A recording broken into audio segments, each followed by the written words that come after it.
Hola, esperando que se encuentren todos y todas muy bien. Quería compartir con ustedes algunos elementos centrales de lo que trata esta clase, cuyo tema es la relación de ayuda. Bueno, ustedes tienen el PPT de apoyo en el material que está en la plataforma, por lo tanto yo solo quiero precisar algunos elementos centrales que ustedes deben tener en consideración cuando hablamos de este concepto. Partir señalando que este concepto ha ido evolucionando y que quizás los primeros elementos o las primeras acepciones relativos a este los vamos a encontrar en la psicología humanista experiencial, particularmente en el autor Carl Rogers, que ustedes también tienen esa información en el PPT, y destacar de lo que Rogers de alguna manera nos trata de transmitir es que cuando nosotros en el fondo esto hace la distinción respecto a una psicoterapia, ¿ya? Sobre todo porque aquí no vamos a tratar psicopatología, sino que más bien nos vamos a referir al ámbito de las relaciones humanas. Roger dice que esos son temas que tienen más que ver con habilidades o temas comunicacionales y la expresión de los sentimientos.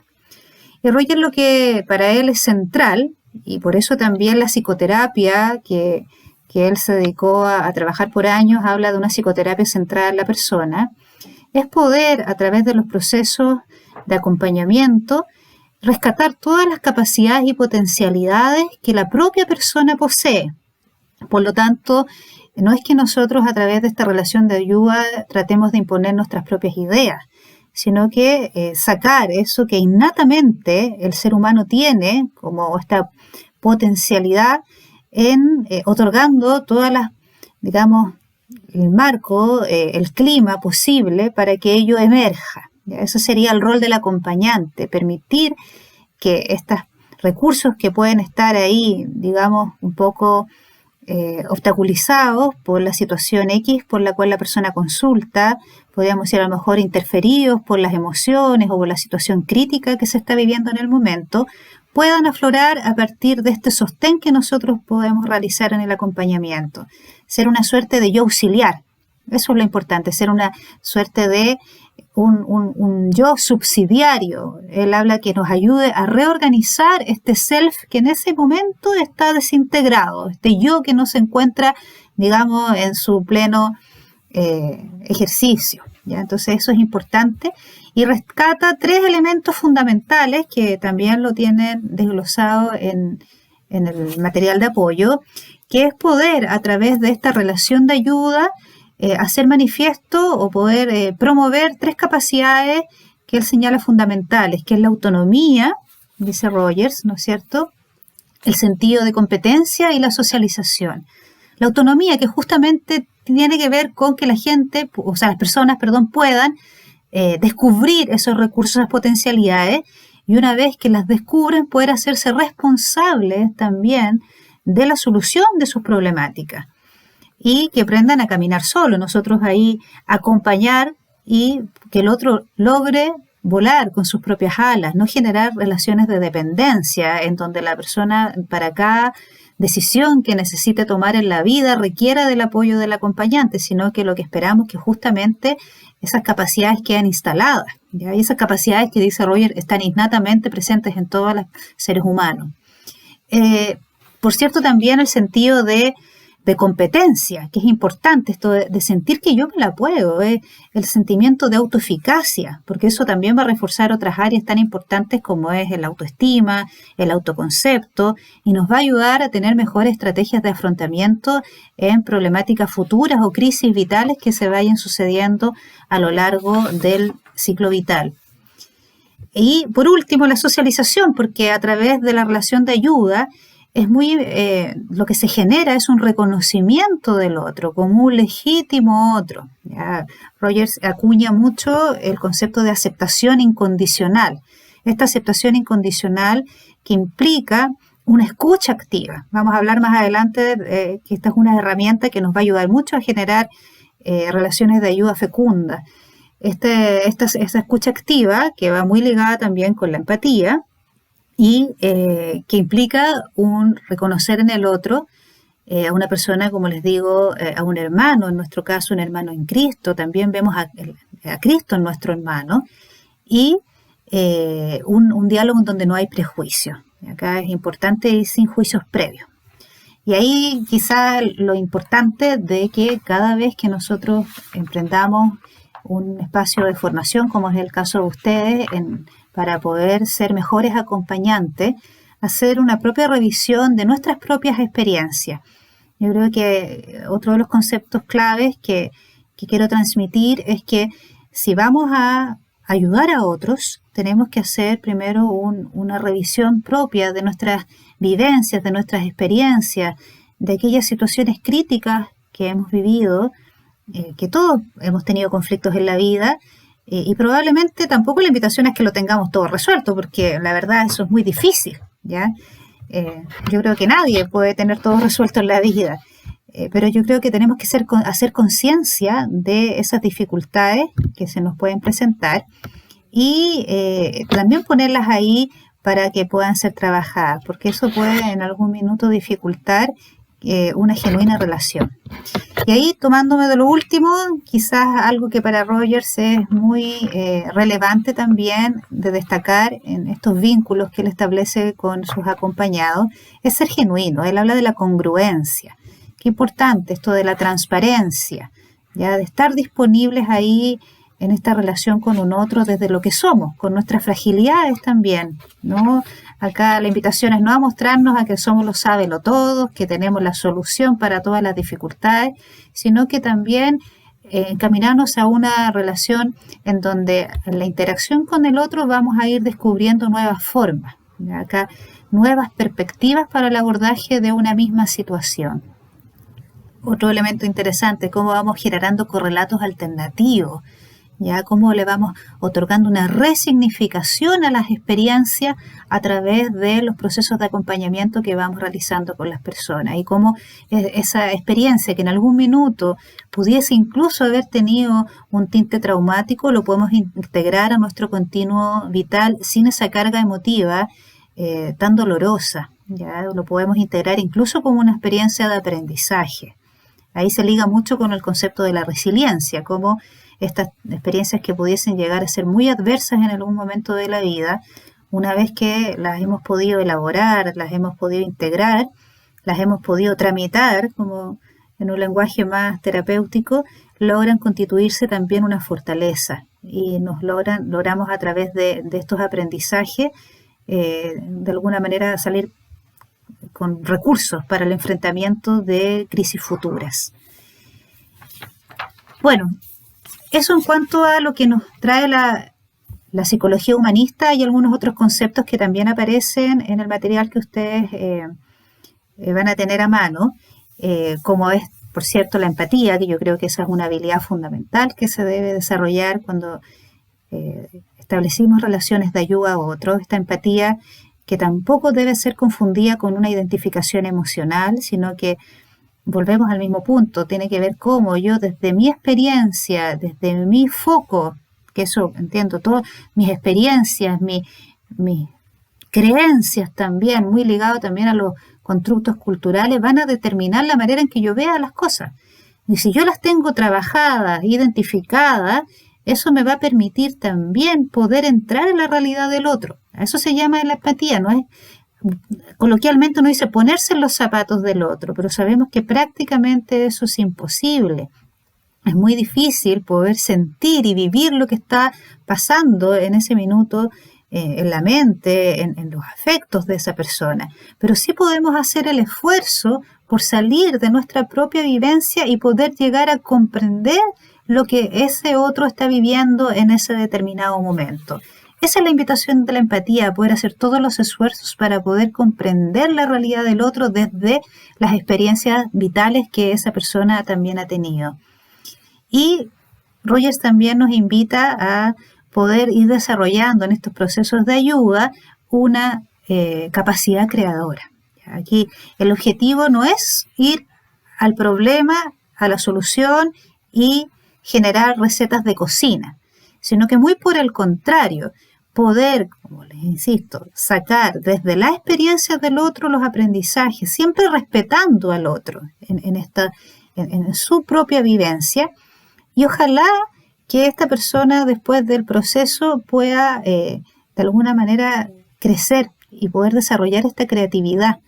Es como busca es mucho más allá de la solución inmediata, va un tema de promoción humana. Eso es lo que busca Rogers. Ya él es muy centrado en la persona, él es un convencido de que los seres humanos tenemos esas capacidades ahí a veces ocultas, ya a veces invisibles por nosotros mismos, y el esfuerzo que tenemos que hacer es para poder sacarlas a la luz.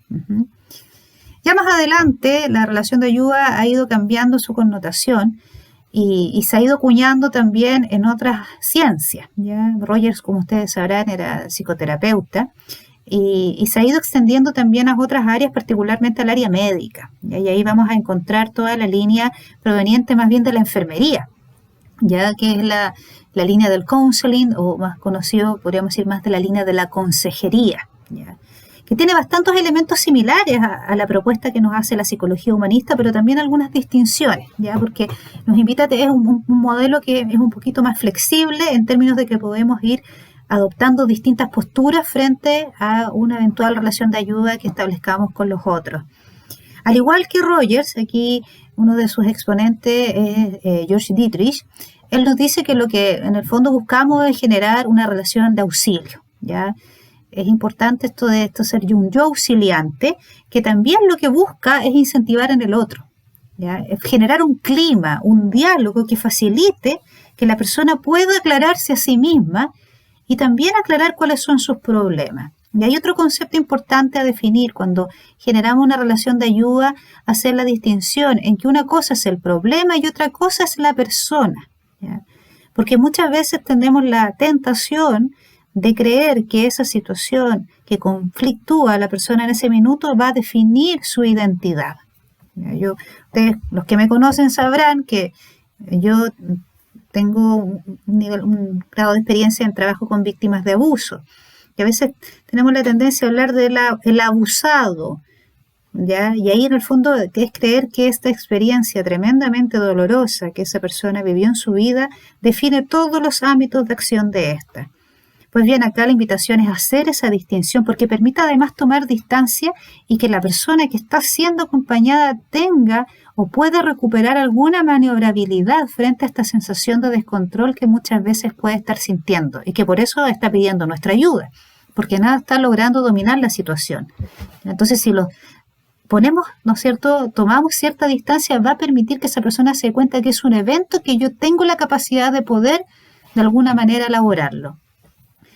Aquí la importancia es tomar conciencia y desde una óptica realista. Acá la labor del que realiza en el fondo este counseling es otorgar este criterio de realidad, ya que también a veces está perturbado cuando nos vamos a negro, a veces cuando tenemos dificultades, ¿no es cierto?, que nos sentimos a veces incapaces de poder afrontar. Entonces aquí este criterio de realidad es importante. Y al igual que Rogers, desde su mirada más humanista, lo que busca es poder entregar, ojalá, herramientas para que esa persona crezca. También va dirigido a, ojalá, generar un cambio personal. No es solamente la solución concreta al problema por el cual consulta, ¿ya? Ahora, hay variaciones. Ya ustedes van a ver ahí que, como les decía, este modelo permite adoptar distintas posturas en nuestra labor de acompañante, ya que nos ofrece la posibilidad de ir un poco jugando dependiendo de la situación concreta en la que nos encontremos. Van a ustedes encontrarse en el material que hay un modelo en donde nos damos cuenta que hay una suerte de cuadrantes, en donde, dependiendo de la actitud que tomemos frente al acompañado y si estamos más bien centrados en el problema o más bien centrados en la persona, va a ser un poco la forma en que nos conduzcamos, ¿no es cierto?, frente a la situación particular. Por ejemplo, si estamos centrados en poder solucionar un problema inmediato, ya que de verdad a lo mejor hay ocasiones en que efectivamente lo que necesitamos es eso, vamos a tener que tener un rol un poco más directivo, ya, un rol más directivo en donde esto de que no, digamos, no es lo que se busca a través del acompañamiento. Yo creo que ahí tenemos que hacer la distinción. poder solucionar un problema y tener súper claro eso, que a lo mejor lo que vamos a tener que otorgar es una suerte de receta de cocina, ¿ya? Es como, pero saber que eso estamos hablando ahí en términos de una relación de ayuda, ¿ya? El acompañamiento en sí mismo no tiene como de por sí ese objetivo. Distinto es cuando tenemos la posibilidad de poder establecer, ¿no es cierto?, estar muy centrado en la persona y un estilo más bien democrático, en donde se dan todas las variantes que he enumerado anteriormente, en donde buscamos que la persona logre descubrir en sí misma su potencialidad y desde ahí logre afrontar de mejor manera la experiencia que está viviendo. Y claro, ahí estaríamos hablando de un cuadrante en términos de la relación de ayuda más ligado a un estilo facilitador, ¿ya? Facilitador centrado en la persona. Ya ustedes ahí van a ver en el monito que tienen en el PPT, donde quizás podríamos hacer el ejercicio que nos ubicamos, ¿ya? En términos de las relaciones de ayuda que establecemos. Y también este modelo permite quizás hacernos como un ordenamiento más claro de las etapas, ¿ya? En donde nos estamos situando cuando empezamos a hacer o empezamos a ejecutar una relación de counseling o un acompañamiento desde esta perspectiva, en donde primero vamos a, por supuesto, explorar en el problema particular por el cual la persona consulta y tratar también de personalizar el significado de ese problema, el sentido que tiene sentido vital que tiene para esa persona en particular, identificando los recursos de esta, y ahí es importante todo lo que es el refuerzo positivo. Todos hemos tenido también, cuando vivimos conflictos, nos cuesta ver, ¿no es cierto?, la parte más positiva de las cosas. Acá nosotros tenemos que hacer, desde esta perspectiva, en su rol de acompañante, reforzar aquellos elementos, recursos que vemos en la persona, ¿ya? Y instar a la acción. Ahí lo importante es que luego que logremos, de alguna manera, como el ejercicio de mentalizar, un poco racionalizar lo que está ocurriendo, poder ver distintas alternativas o estrategias de acción para poder afrontar la situación concreta. Y luego movilizar, ¿no es cierto?, y estimular estos recursos para que se queden como una capacidad instalada y que ya esta experiencia de aprendizaje, como les decía también previamente, nos sirva para ir adquiriendo mejores estrategias de afrontamiento en crisis futuras, ¿ya? Entonces acá, importante resaltar en ambos, podríamos decir, corrientes, la importancia de que nuestro rol es poder promover al otro, ¿no es cierto? Incluso Rogers decía, vamos a proveer de una estructura cognitiva subsidiaria que va a ayudar al otro a poder elaborar de mejor manera lo que le está ocurriendo. Pero nosotros, una vez que la persona logra identificar esos recursos y logra responsabilizarse de las acciones que va a desplegar para poder afrontar la situación particular, nosotros nos vamos a ir en retirada, ¿ya? Eso es importante. Somos ahí un sostén, algo que va ayudando, va iluminando, va acompañando. Es muy bonito el proceso porque justamente va muy ligado al concepto de acompañamiento, o sea, acompañar, no imponer, no hablar desde nuestra propia experiencia.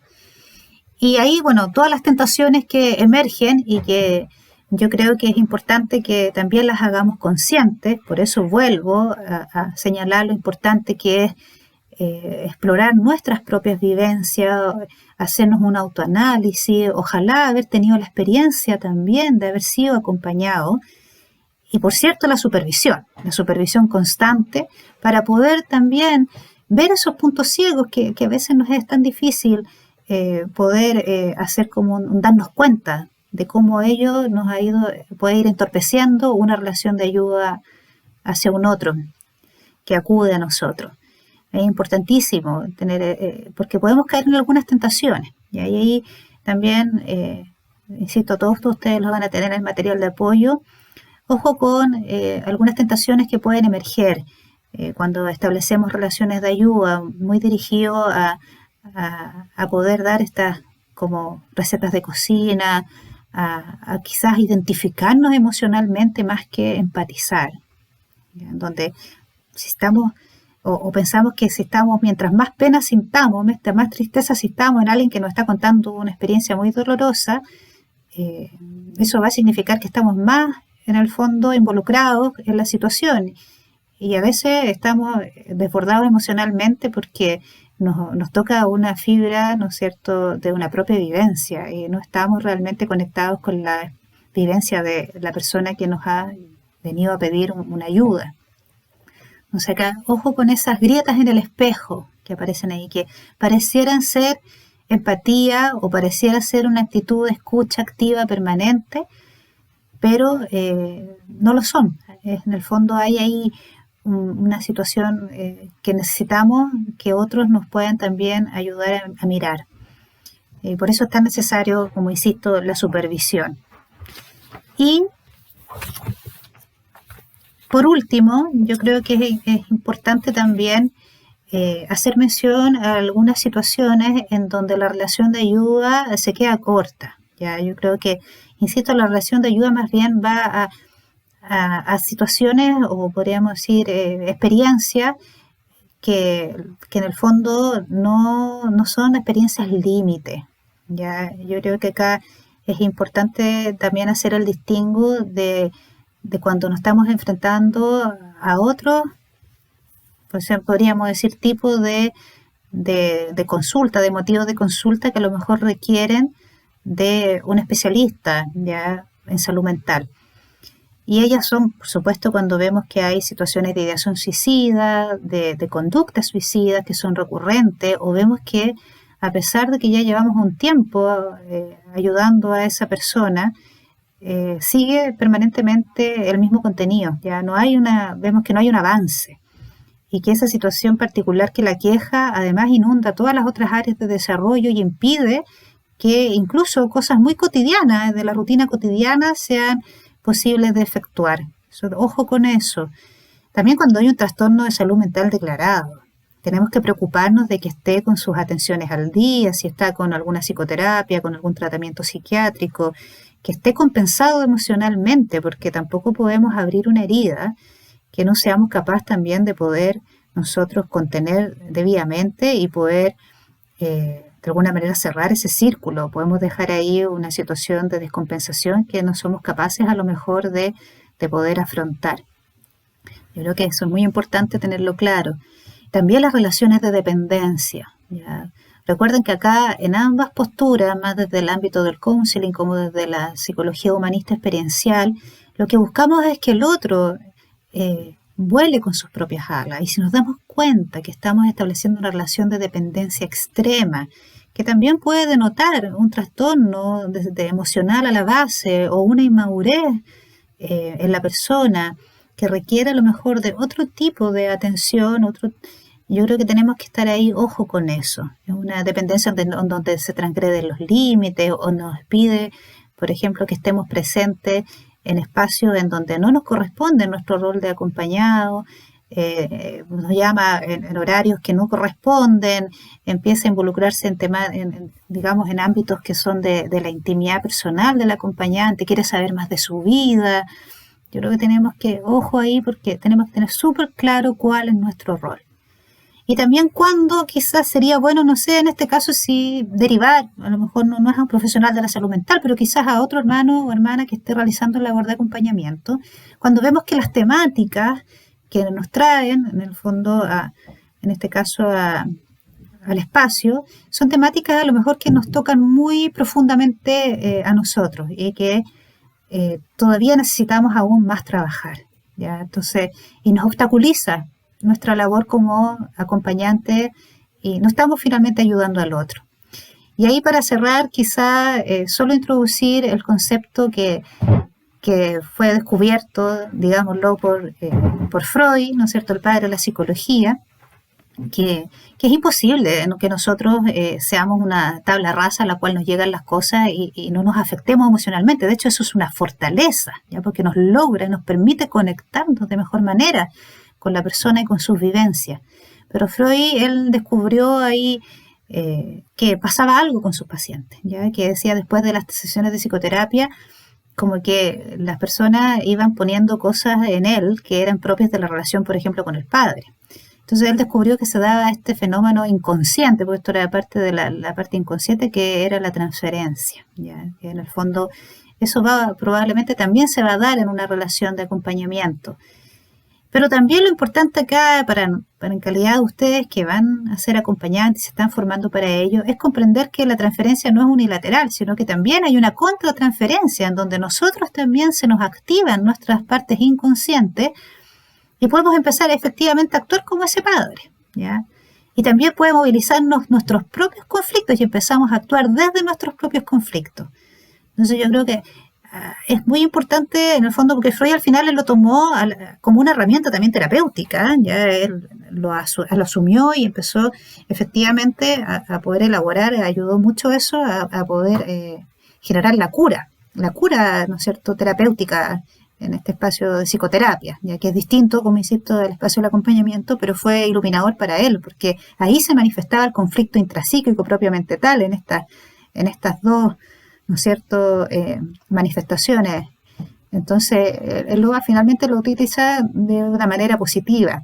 Y aquí también yo creo que es importante tener esos aspectos elaborados y trabajados, no resueltos, ya porque, insisto, eso ya es una etapa que requiere, ¿no es cierto?, una intervención mucho más sistemática, profunda, pero tenemos que hacerlos conscientes y ahí tenerlos claros a la hora de que queremos acompañar a otros, ¿ya?